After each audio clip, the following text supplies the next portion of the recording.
everybody. As India votes, the political rhetoric is at fever pitch. The BJP is pulling out all stops to ensure that Prime Minister Modi gets a third term and with a massive majority. So why should voters consider the BJP and Prime Minister Modi for a third time? What is it in the BJP's achievements in the past 5 years that it should be justifiably proud of? Why is there so much fear mongering about the Muslim community in India on the campaign trail? And why are so many international media outlets red flagging India's democracy? There are a lot of whys, and so we need a wise man for the answers. Please welcome Swapan Dasgupta. He's a former Rajya Sabha MP and also member of the BJP's National Executive. Swapan, thank you very much for making time. We know you're in Kolkata and you'll be there till the polling is over, and that is on June 1st, isn't it? Yeah, it's quite a hectic time, and it's of course very punishing time because the temperatures are not very conducive to any decent interaction. So it's a mixture of everything. But like in India, everything that's true about India, the opposite is also true. So we manage to get along, we blunder along, and somehow get this election going. You want to give us a sense of what the BJP is offering Bengal this time round, because the BJP is very intensely, focused on getting more seats in Bengal. I think there were 18 seats in the 2019 elections, and then we'll zoom out to what the BJP is offering the rest of India. Yeah, well, it's to begin with, it's not a state election, so it's Bengal is part of India, and to that extent, whatever is offered to India, Bengal gets a share of it. But I think in the case of Bengal, there are certain specific things which are there, and what we're trying to tell people is that for a very, very long time, I think since 1971, no national party has ever won a majority of seats in Bengal. It's always been regional parties, and I'm including the CPM as a regional party. Yeah. So no national party, be it the Congress or the Janata Dal or the BJP, has ever won a majority of seats in Bengal. So it's very important that if Bengal's voice, and there are certain specific issues which are related to Bengal, the most important of which can be, of course, summed up in one word: the problem of decline. And how do you arrest that? If you can only arrest that when you manage to connect and be an integral part of the system with the center. And that's why we feel that to give the BJP a resounding mandate in Bengal is as important as getting a mandate with an emphatic victory for Narendra Modi at the center. So, there's a sort of perverse mindset which is working in Bengal because of the state government, which says, oh, if that comes from the center, it must be bad and it must be shunned. But that which comes from the state is good, and that which must be adopted. Both have a place. Both of them have a place. And it's very important to change that mindset. And that mindset can only be changed not by appeals or invocations to people's good sense. That plays a role, no doubt. But if there is an emphatic mandate which actually supports that view. And that view, in my view, in my perception, is going to be there this time, because I feel that a lot of people in their heart of hearts know that while the rest of India is chugging along at Vande Bharat speed, Bengal is still on the mail train syndrome somewhere. It's sort of somewhere going, leisurely, slovenly. The pace is not very important. It's that. And if you come to a place like Kolkata, you will find something very amazing, that it's a city of old people. That all the people who can, the productive people, have all taken a one-way ticket out. And the best bongs, are now Probashis rather than resident Bengalis. So it's that entire syndrome which has to be arrested. Let's look at the rest of India and 2024. What would you say, or what would you identify as the big achievements of the last 5 years of the BJP-led government? And you are very much part of the national executive. Yeah, well, people often ask me and said, what is it so special or spectacular? Why should we give Narendra Modi a third term? And there are two reasons I can say. One is look back. Look back to the years before 2014. Look back at the headlines: a dysfunctional government, policy paralysis, is India one of the failed BRIC nations, political instability, etc. Those headlines have disappeared. We have problems. No doubt we have different problems. We have problems today, which is how do we negotiate rapid growth? The growth itself is no longer in question. And that's the big change. And physically, if you just look around you, the India of 2014 and the India of 2024, there is a marked change. Marked change in the sense that the roads are better, they're now spankingly good. We don't have to be embarrassed about the type of roads we have. Our railways. I wouldn't, if you were in Mumbai, you wouldn't be saying this, but go But on. You're well, talking about national highways. maybe there are some of the cities. I mean, I agree that when you're in Calcutta, also you can also. I would tend to agree with you. But by and large, the highways have achieved a certain level of excellence. The railways are now much better, almost unrecognizable from the time it was 10 years ago. But more than that, there is a feeling of self-confidence in India. When someone like the Prime Minister sets a national target, goes to a national election, and says that Vikshit Bharat is our goal. Now, it means that, look, you've crossed a certain threshold. It means that you are now trying to get to the status of a developed country. And of course, it has its problems where there are problems of distribution, there are problems of education, which is still not evenly poised. There are lots of issues which are there. But I'm saying that in terms of the performance, in terms of where we were to where we are now, if you just look at the report card of that, you'll say, well, this person deserves a third term. He deserves a third term because he's taken India from a position of despair, despondency, to a position where we can now look into with optimism at the future. Swapan, you make a compelling case, but as someone whose career coincided with the, liberalization and the opening up of the economy and all the attending opportunities that came with that, I don't see a greater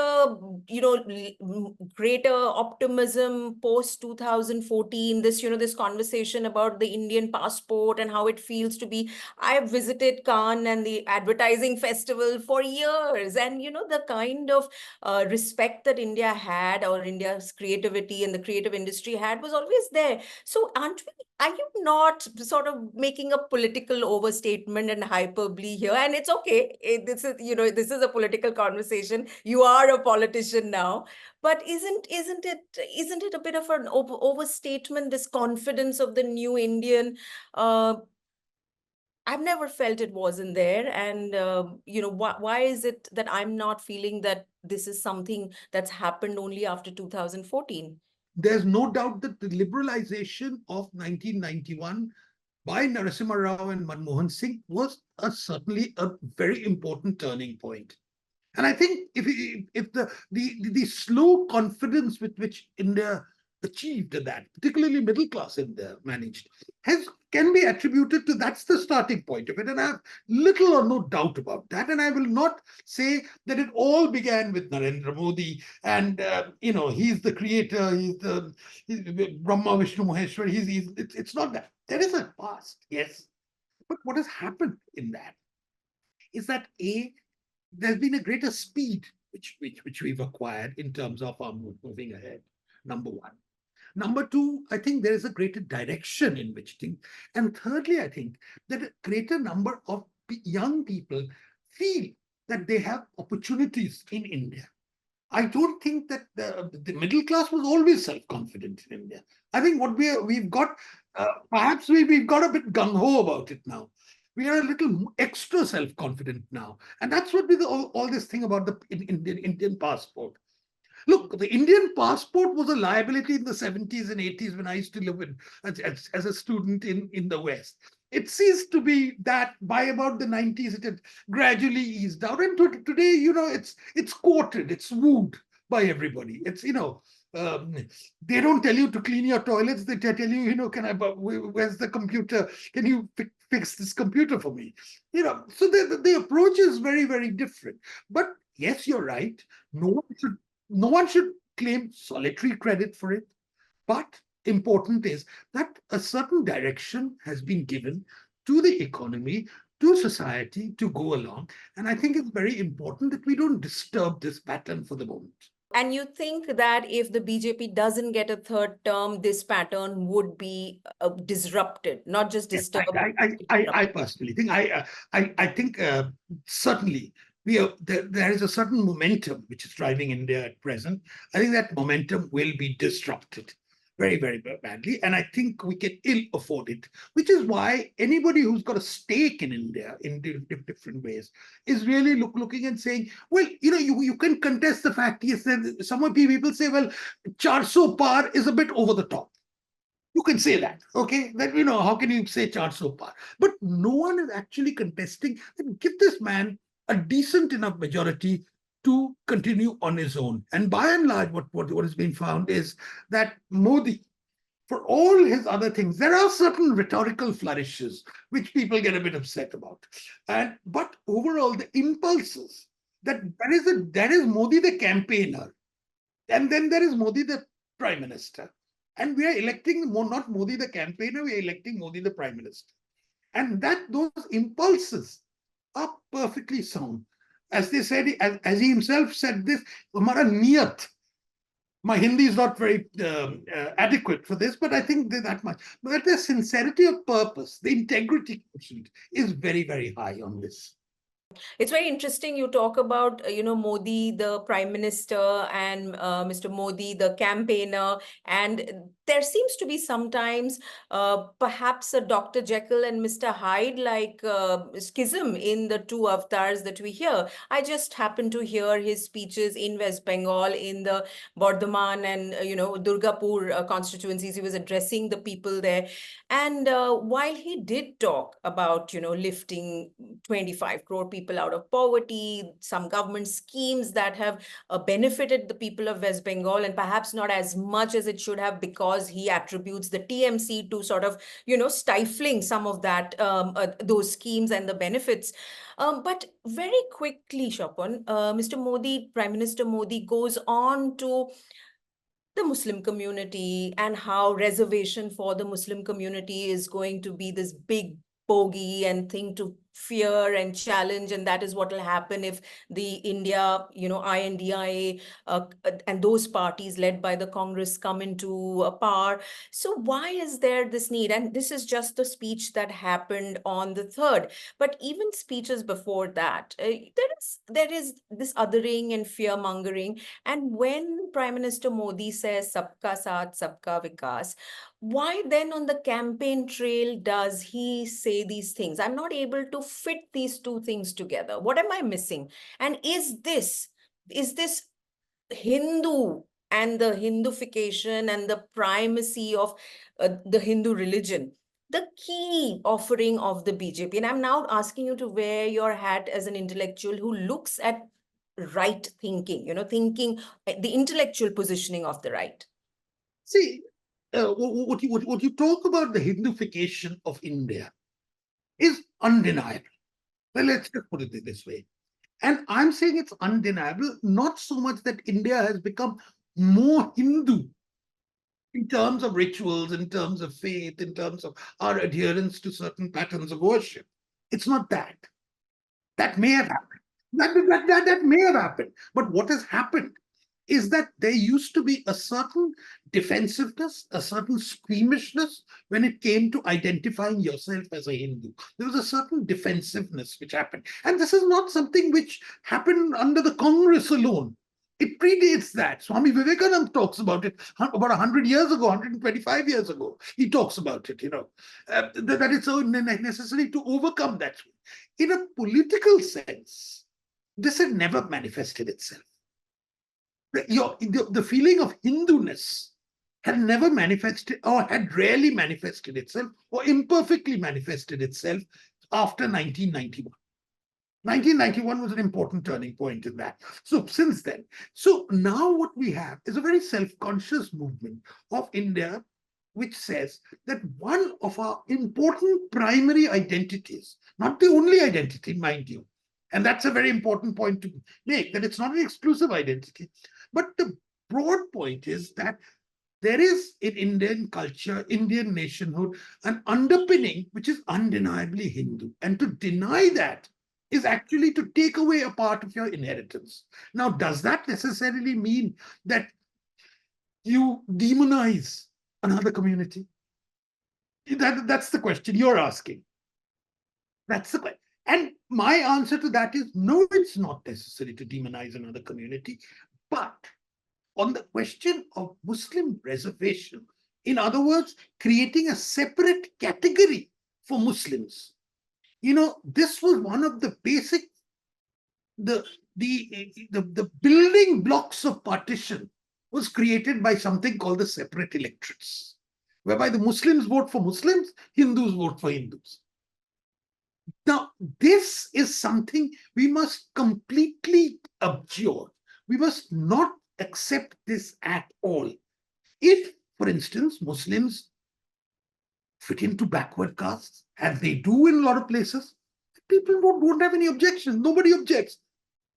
Because the categorization is that of OBC. But isn't Right? that what But, what that's Karnataka is doing? No, Karnataka said all Muslims.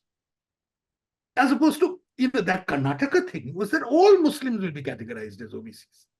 As opposed to saying there are Muslim communities which have a backward status attached to it. And not all, certain Ashrafi Muslims, for example, in North India, certainly don't deserve to be. Some of the Bora Muslims of Bombay certainly can buy and sell you with great ease. And so they don't really need reservations at that point. They may have cultural issues which they want to deal with, etc., but not on the question.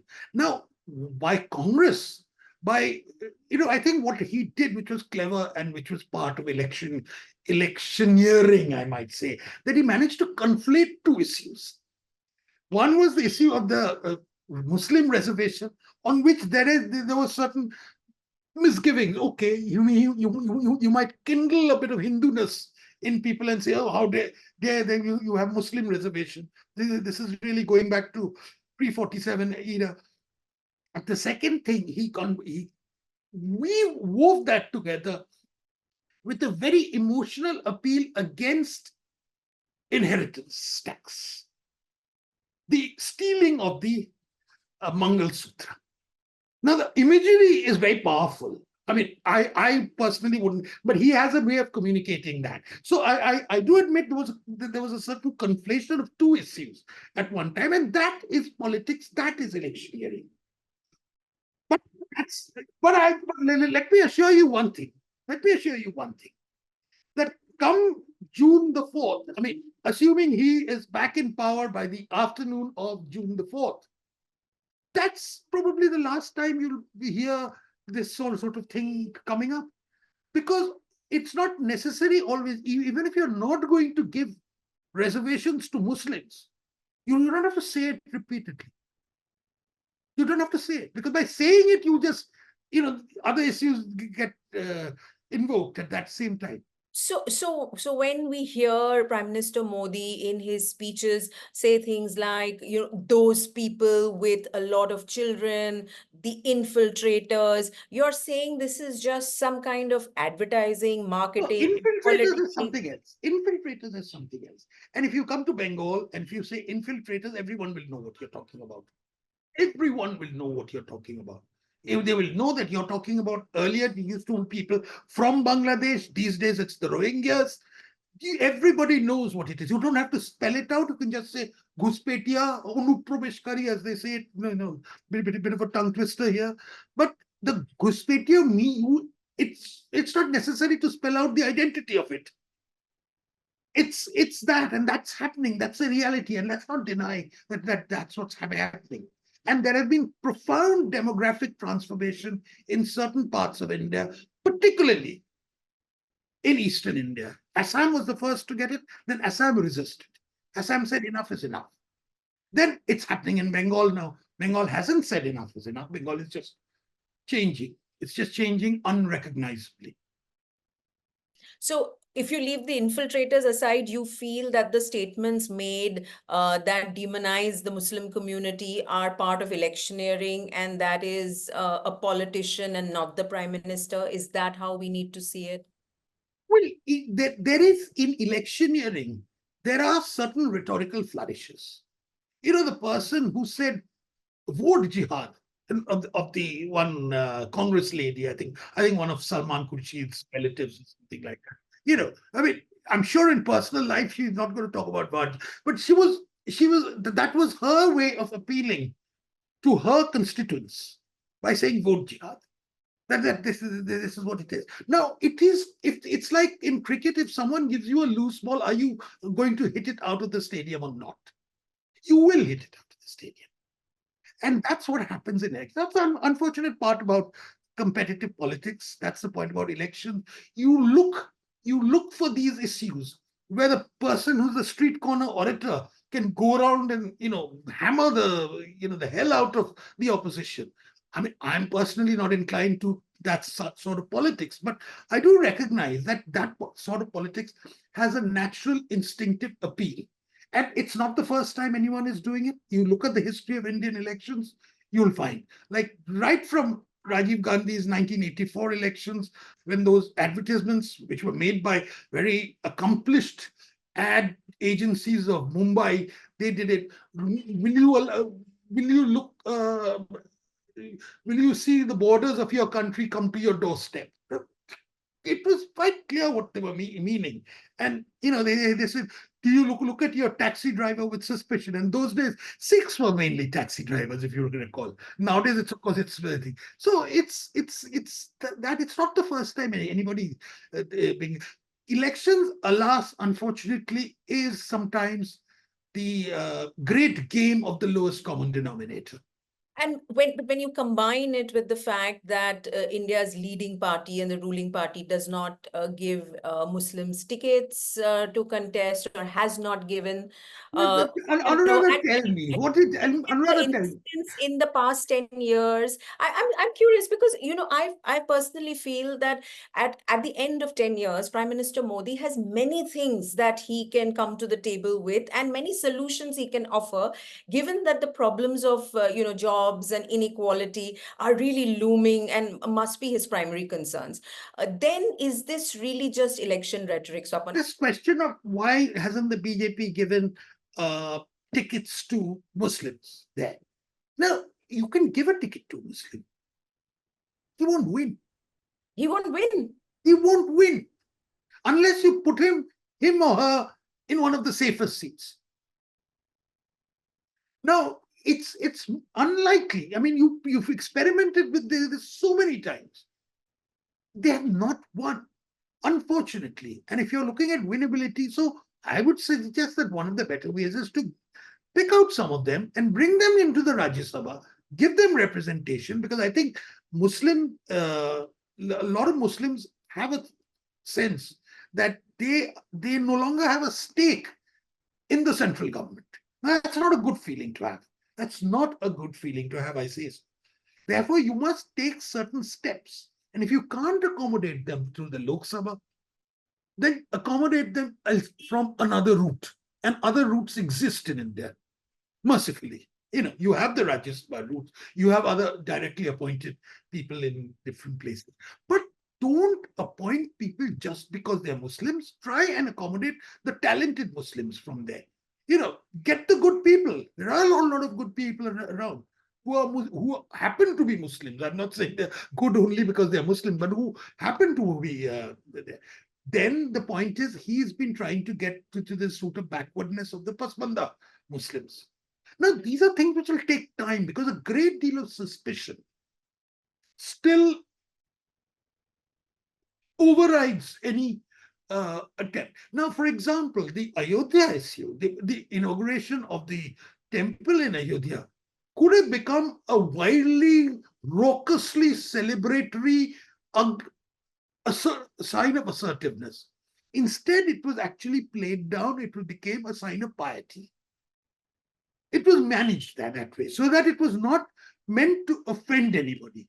It was not meant to show as a sign of great victory, although a lot of people saw it as that, no doubt. And Swapan, we saw a lot of videos of processions in different cities, towns, the posters of Ram outside churches, outside mosques. I mean, I saw it in Mumbai. I might have images also, which I'll try and pull out.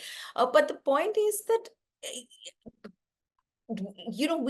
we have the lottery of birth and we happen to be Hindus, right? So it's very difficult to understand the insecurity and anxiety that a community that is a minority and is being targeted, as being the other and or being demonized for whatever reason and at whatever times, it does become an issue. And if they are 14% or so of India's population, more than 200 million people, should they not have a larger stake and participation and involvement and a feeling of belonging in this country? Of course, they should have. They must. That's a very important point you're making, that they must feel that they have a stake in the political power, in political power, which is lacking at present. And that's one of the first things I said, that one of the greatest problems here was that the Muslim community feels that they lack a stake in the political, in the power dispensation of India at Delhi. That's there. Now, the other question comes about.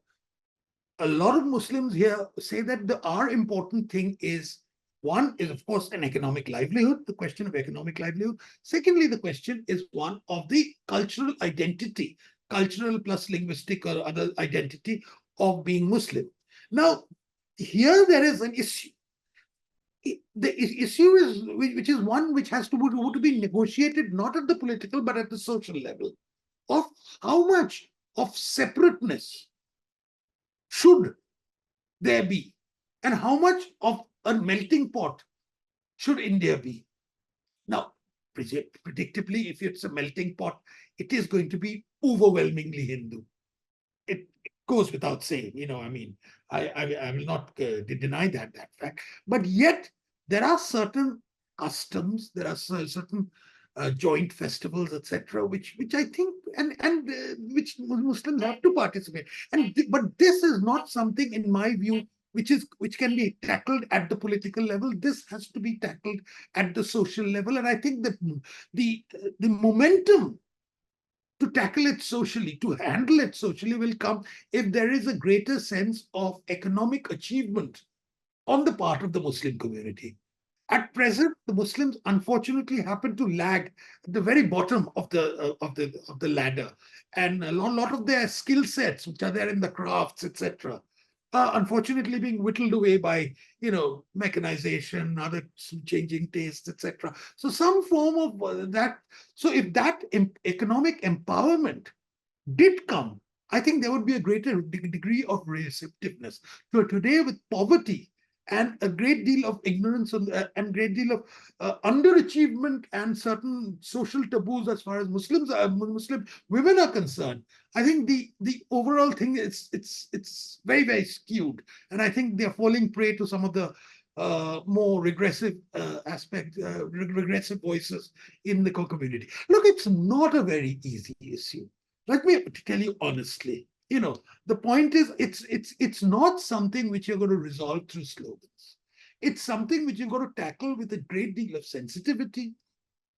But you've got to have a sensitivity which also says that, look, you've got to make the overwhelming majority of India feel very much a part, that this is the country, this is their country, this is the inheritance, and they must feel proud of that inheritance without necessarily denigrating someone else's inheritance. it's a lot of dialogue which is necessary.